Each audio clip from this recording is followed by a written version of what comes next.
Suburban Dallas developer and community activist Monte Anderson coined the term gentlefication, putting both buildings and people at the center of stabilizing neighborhoods. I might loan them a down payment. I might co-sign on a note with them.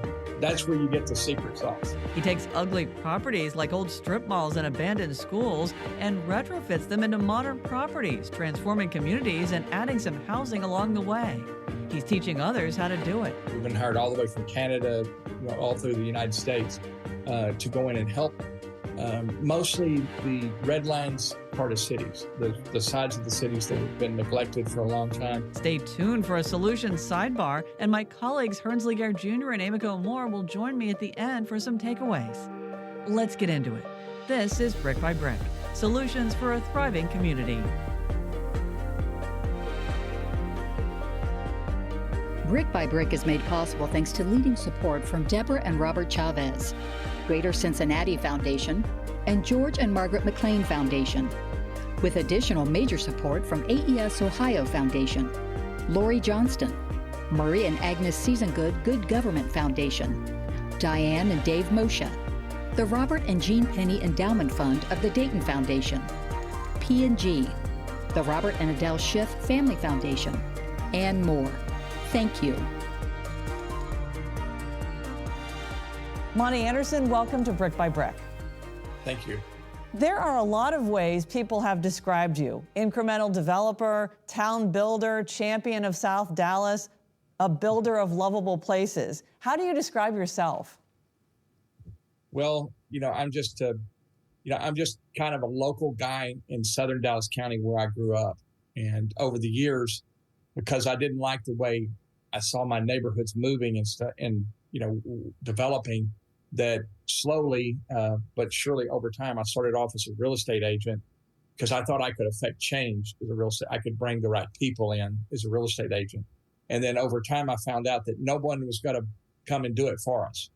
No one was coming to save us in South Dallas. So I became a real estate developer, or town maker, as I like to call myself. Yeah, and this kind of goes to the next question. You say that desperation motivated you to start revitalizing your hometown of Duncanville, Texas. Describe the city and some of your projects along the way. Yeah. And it's really southern Dallas County, but Duncanville is where I live today. But I live either in DeSoto, Duncanville, or Dallas, South Dallas, my whole life. But yeah, the cities here, were really created out of white flight in the 70s and 80s, people moving from Dallas to the first spring suburbs.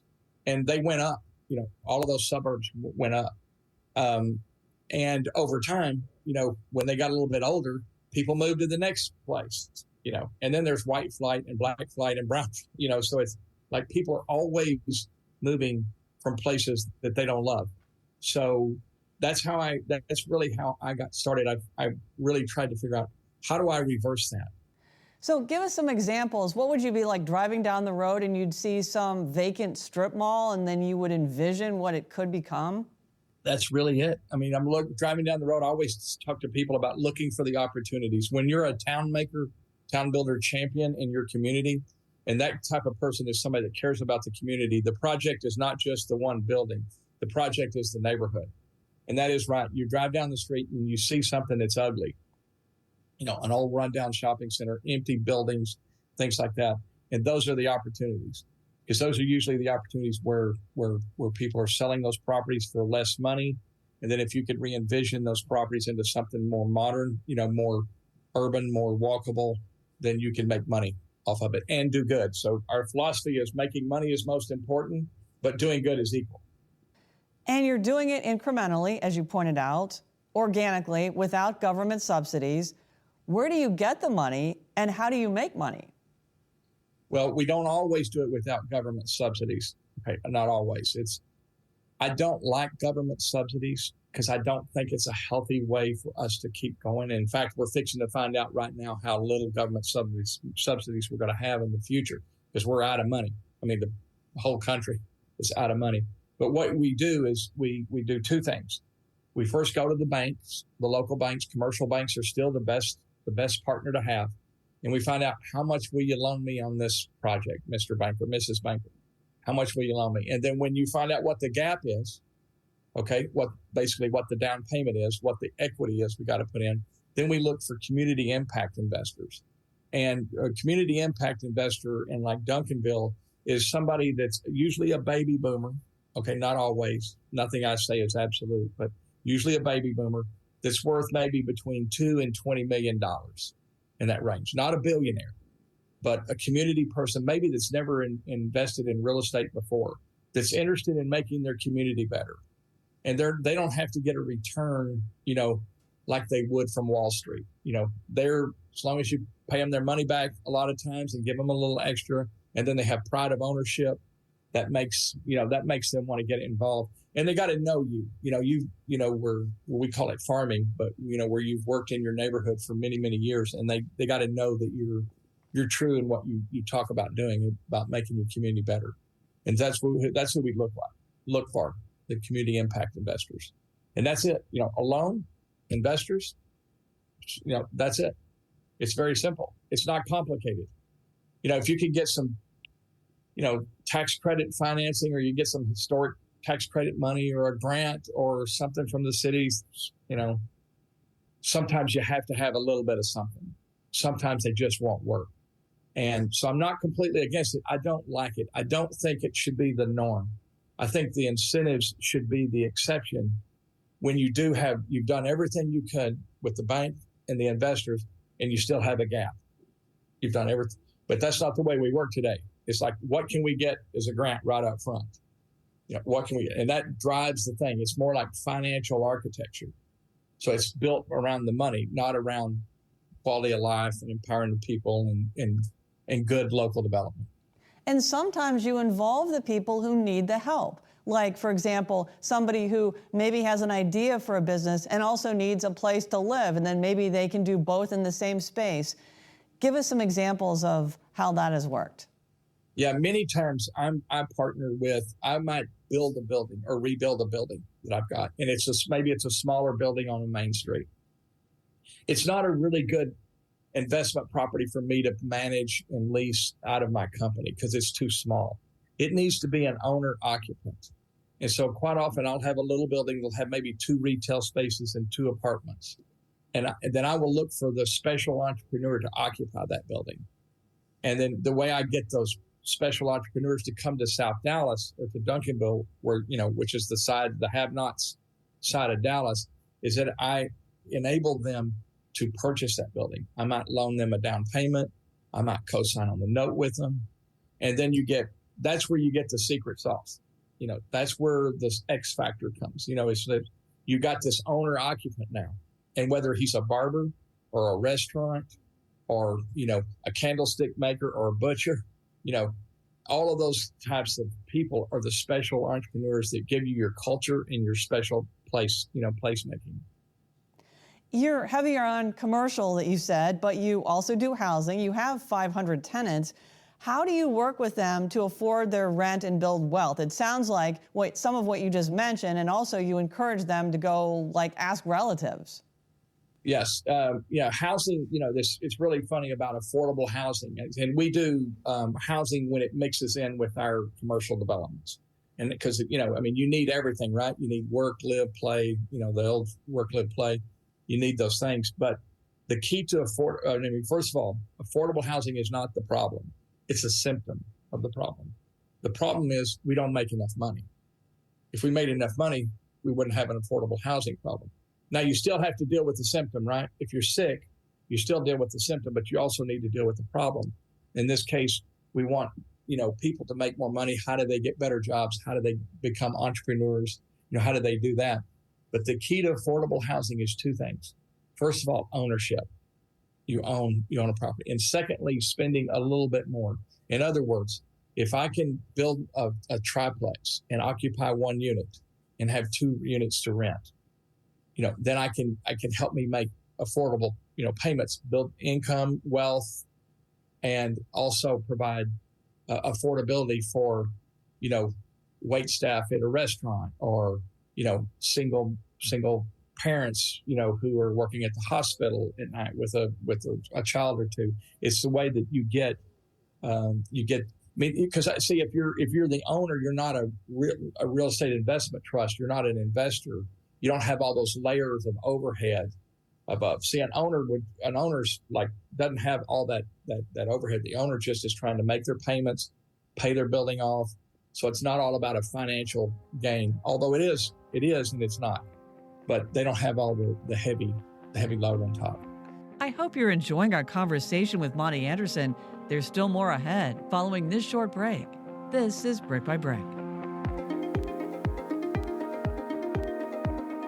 Brick by Brick is made possible thanks to the generous support of so many, including Rosemary and Mark Schlachter, the Camden Foundation, Patty and Fred Heldman, Dee Dee and Gary West, the Stephen H. Wilder Foundation, Judith and Thomas Thompson, a donation in memory of Frank and Margaret Linhart, and more. Thank you. We couldn't do this work without you. You know, when we talk about thriving in our neighborhoods, I tend to think about sustainability because any improvements we make, we want them to endure, right?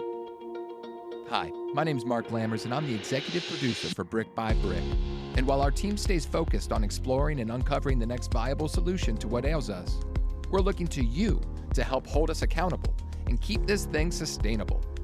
And while a donation does go a long way at CET and Think TV, in this case, we're just asking for a little time and feedback. Right now, there's a big green button on our website and a link in the podcast show notes to our audience feedback form. We'd be so grateful if you shared your thoughts about the work we're doing so we can keep improving and connecting solution-minded neighbors like yourself with the social responses that will move our cities in the right direction. Your feedback also helps us seek funding to keep this effort going. We appreciate your time and can't wait to hear from someone in every neighborhood. Thank you.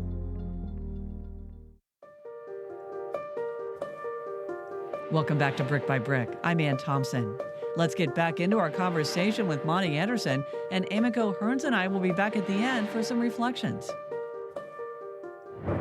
We here at Brick by Brick use the solutions journalism model, and we're wondering how easily your model can be replicated. And as you mentioned, you do travel around the country talking about it. So how easy or difficult is it?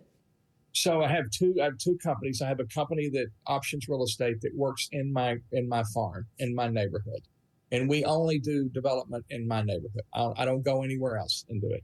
But on the other hand, what we do is we saw this gap around the country in small, missing middle, incremental developers. You know, the entrepreneurial, the community developer. We saw that.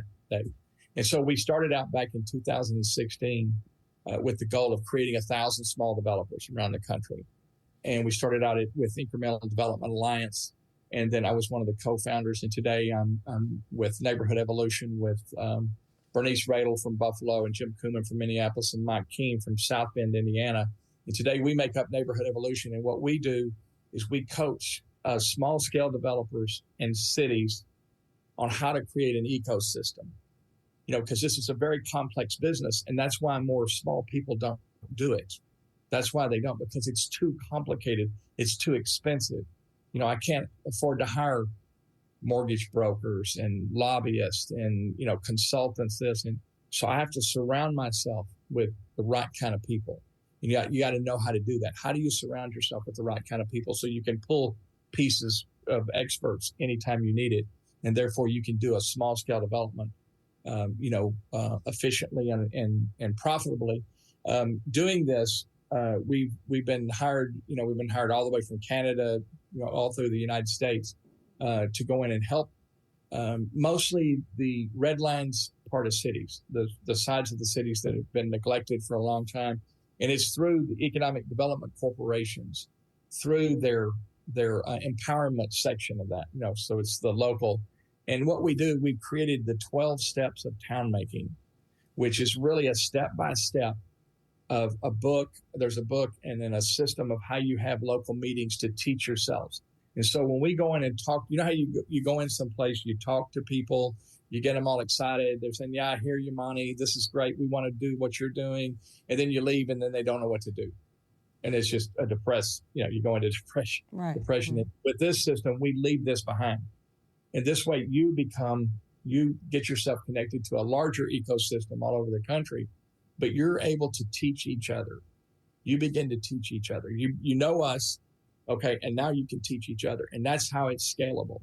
And so we have 12-step meetings going in South Bend, in Dallas, in Sabinal, Texas, in Denton, Texas, in Kansas City, in Lafayette, Louisiana, and soon to be in Buffalo, New York, and Wisconsin in 4 cities, Madison, Appleton, and 2 other cities.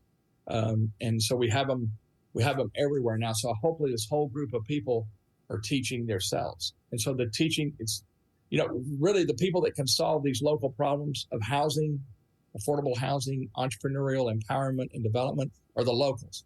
There's no way somebody from out of town can really come in and tell you what to do in your city that well. So what are the 12 steps, if I can ask, or some of them? They may be too lengthy to go into. No, they're easy. They're easy. So step number 1 is to pick your farm. Basically, decide on a neighborhood and commit to it for the rest of your life. And that changes the laws of the universe. It changes your luck. It just, things fall in order when you do that. Number 2 is getting to know your neighbors. The neighbors around you are going to be your ecosystem. They're your engineers. They're your plumbers. They're your tenants. They're your future buyers. They're your city council people. They're your parking lot cleaners. They're all those people. Step number 3 is you got to learn about the money. You got to actually understand how money, how you can attract money. So how do you, not how to just beg for money, which I did in my early days, but how to attract money, how to make yourself attractive. Step number 4 is to learn how to hire the right professionals, attorneys, accountants, insurance people, because this is a legal business. This is a very serious business. Step number 5 is find a small project to start. Just one small house, or maybe a duplex. Maybe it's a house you're going to live in and rent out 2 rooms. And step number 6 is you take that old property and you clean it up. And then steps number 7 and 8 are how to develop the right teams, the right scale of architects, how to put those teams together, working with the end in mind. And step number 9 and 10 and 11, you're in the deciding on the construction method that you use. And then you're looking at how to lease or activate the space, how to manage it. As far as property management, there's 2 things I like to always say in property management. You need somebody to help you with bookkeeping, and you need a good maintenance person.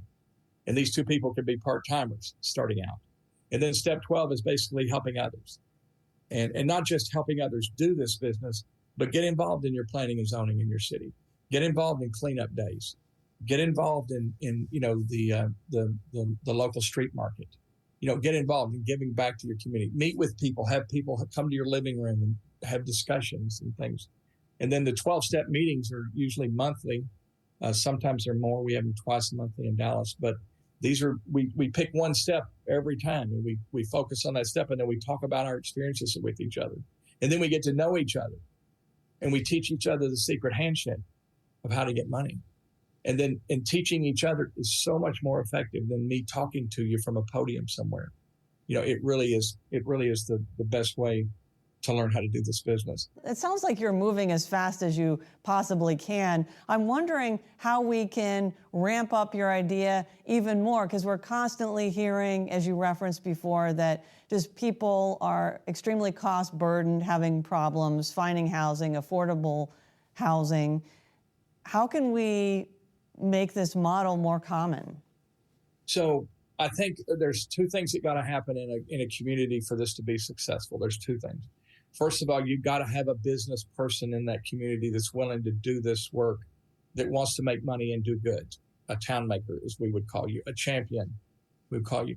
And then you really got to have, we're just one of a many, it takes a village to raise a child. It takes a whole community to rebuild or build a building. It takes the whole community. You've really got to have a good city manager or a good mayor. You've got to have some people at the top in the government that are interested in this, who are not just looking for, like in my city here, we were thrilled to death just to get a Chick-fil-A out here. It's like, wait a minute, is that our highest goal, is to get Chick-fil-A? Really? That's, so we've got to have people that actually get this, that understand that what farming looks like and what good farming looks like. If I start small, New York City started small, right? Started and it grew over time. You didn't just come in and put tall buildings in. You gotta have patience, and you gotta have restraint, and you've got to celebrate small successes, and you've got to go look at things. You got to go look at things, because people don't respond when they don't see a big, massive thing coming.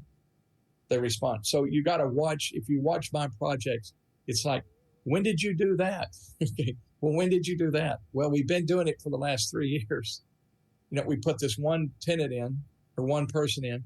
Then we busted up a bunch of concrete and put some landscaping in. And then we started building some houses on the parking lot. And we started 28% occupied, 2.5 years ago. We're 98% occupied today in building the houses. How did it happen? One tenant at a time, one finishing out one space at a time, carefully curating each person that comes in. And curating doesn't mean that I'm going to always get the best thing I want. Sometimes it's getting the best of the worst. So I can't get a great coffee shop, but I got a donut shop that served better coffee. I couldn't get a steakhouse down here, a big, bold steakhouse, but I got a little meat market to come in who would also cook the steaks for you and let you take them home. I couldn't get a big Indian restaurant here, which I wanted. We were wanting an Indian restaurant. So, but we got somebody to do a 600 square foot to go, where the entrepreneur was the chef, owned the place, and you don't have to fill the space up, every day, with 5,000 square feet. So these smaller things, that's how you do it. You just start with one little thing at a time, and you start building off of that. And the more, we call it the flywheel effect. The more you go, the more it goes faster. And all of a sudden it's like, wow, where did this come from? I think we're fast. I don't think we're slow. But it doesn't look like that in the beginning. The normal development is like big, right? Break ground, big, and it's built. Us, we're slow, and we build momentum over time. And all of a sudden you got 50 businesses. Yeah, I like the flywheel example. As we close out the interview, what gives you hope? I know you've given a number of different examples, but maybe what somebody has said or what a developer has done. What do you see in the future, and what gives you hope?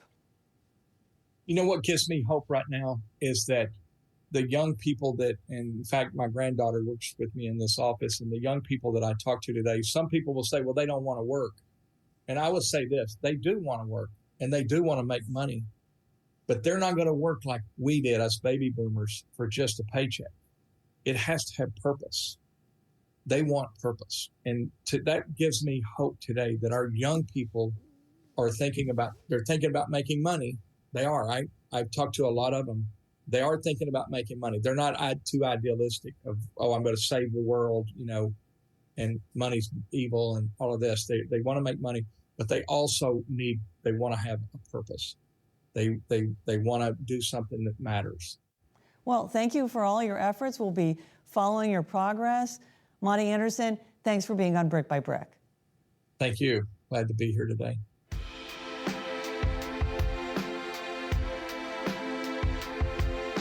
Remember, if you're interested in digging deeper into our conversation with Monte Anderson and want to learn more about Brick by Brick in general, there are plenty of web articles and videos. Go to cetconnect.org and thinktv.org. And we'd like to hear from you. Click on one of the big green buttons to share your feedback. Monte Anderson thinks big, so why can't we? And we say hi to Hearns Laguerre Jr. Hello. And Emiko Moore. Hello. Hearns, what are your thoughts? Yeah, well, first off, Ann, I thought that was a really awesome interview that you had with Monte. I think he really focused on two things that I thought were important: intentionality and investment. What do you want in your community, and can you commit to providing resources to this want for life? He was very big on having that lifetime commitment to your community. And I think if the local community intends to build and keep their community, the investment must come from them. Issa Rae, she's an American actress and producer. She has a philosophy about networking horizontally as opposed to vertically. I connect that to what Monte said about reaching out locally for resources as opposed to just relying upon government subsidies. Yeah, that's so true. Emiko? Yeah, for me, Monte Anderson has kind of this folk hero quality about him as I was listening. He kind of reminds me also of Margie Stagmeyer, author of Blighted, who Anne, you interviewed previously. And they both really care about community, and their actions show that they're invested in building a neighborhood and a community, and not just investing to make money. They're both doing this also in areas that other people are not showing interest in investing. I really like the analogy to the folk hero. I think that it perfectly sums it up. As far as the nuts and bolts of what Monte Anderson was talking about, he said, as you heard in the interview, that you have to have a business person in the community. This person could be called a town maker, somebody who's willing to do the work and wants to make money and do good like a developer. And they have to get investors. And he described them as usually a baby boomer, not always, that's worth maybe between 2 and 20 million, not a billionaire, but a community person that's never invested in real estate, that's interested in making their community better, and they don't have to get a return like they would on Wall Street. No, yeah, and I think it makes sense to really focus on the people in the community, because I'll use you two as an example. Both of you two are from Lebanon, Ohio, so you guys have much more of a connection to that city than me or any outside investors. So if you guys were to, let's say, invest into that neighborhood, it would mean more because you guys grew up there. You guys have a connection to that community. We're not looking to take our business elsewhere. Exactly. That's right. We're wondering, is there a street in your neighborhood that needs to be redeveloped, and are you willing to take on the project, or is there somebody who is? Well, tell us about it by going to our website and clicking on the big green button. Thanks for the takeaways, guys. No problem. Thank you. Since its creation in the 1980s, the Low-Income Housing Tax Credit, or LIHTC, has helped fund the construction of 3.5 million housing units. The Low-Income Housing Tax Credit program has been a tremendous success in building affordable units and in preserving affordable units because it's one of the largest sources of affordable housing units in the country. Despite its success, there are critics of this housing program. One calls it the biggest boondoggle the country has ever seen. On the next Brick by Brick, a closer look at the federal tax credit program, LIHTC, and the strings attached. That's our show. If you like what you hear, please rate and review our podcast. It helps make it easier to find. We hope you learned something, and if you did, please share it with your friends and family. For Hursley Gear Jr. and Emiko Moore, I'm Ann Thompson. We'll be back soon with more solutions. Take care. Our show is produced, hosted, and edited by me, Ann Thompson, with reporting and story editing from Hursley Gear Jr. and Emiko Moore. Our executive producer is Mark Lammers. Our show consultant is Gloria Skursky. Gabe Wimberly is our audio engineer and mixer. Zach Kramer runs the lights and cameras. Derek Smith is our production specialist, and Jason Garrison is our production manager. Kelly May heads up our marketing and promotions, along with Mike Shea and Bridget Dillenberger. Alyssa Stephenson handles the website, and Steve Wright is our designer. Bill Dean and Andreas Kruja are the engineers for the show, and our chief content officer is Colin Shenamblo. Our music is from Universal Production Music. Brick by Brick, Solutions for a Thriving Community is a production of CET and Think TV, Southwest Ohio PBS member stations.